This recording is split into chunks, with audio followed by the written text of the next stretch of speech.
Boom. So as you can see, I still haven't showered. I might just not shower today. It might just be that kind of day. I'm going to go bohemian.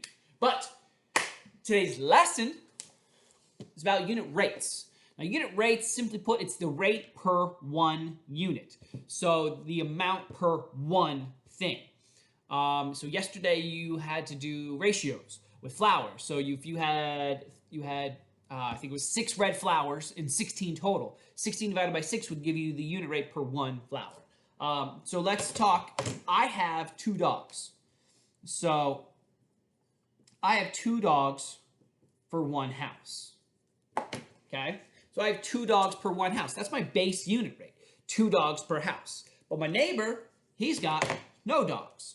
So if I add that in, that's now 2 dogs for 2 houses. 2 dogs per 2 houses. Giving it a base unit rate, let's simplify now. Remember, if I would write this unit rate as a fraction, 2 dogs per 2 houses, I could simply simplify that to 1 dog per house. 1 dog per house. But the neighbor next to him has 3 dogs, which gives us a total of 5 dogs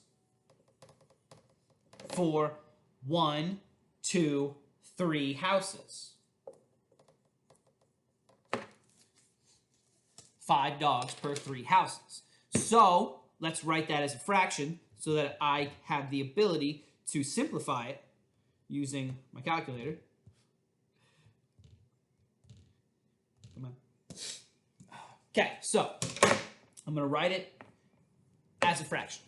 I'm going to write it as a fraction, and I am going to use a calculator. We are allowed to use calculators. We're at that point now.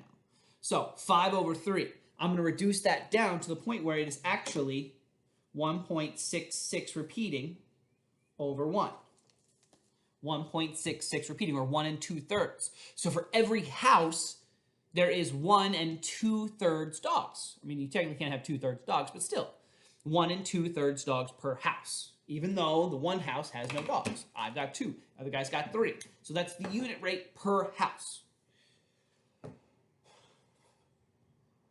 All right, unit rate's pretty simple. Remember, if you're dealing with prices, unit price, the money always goes on top.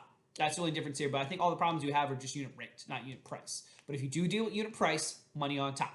Okay? Money on top, money on top, money on top, money on top. Bop, bop, bop, bop. All right, it's been a long day.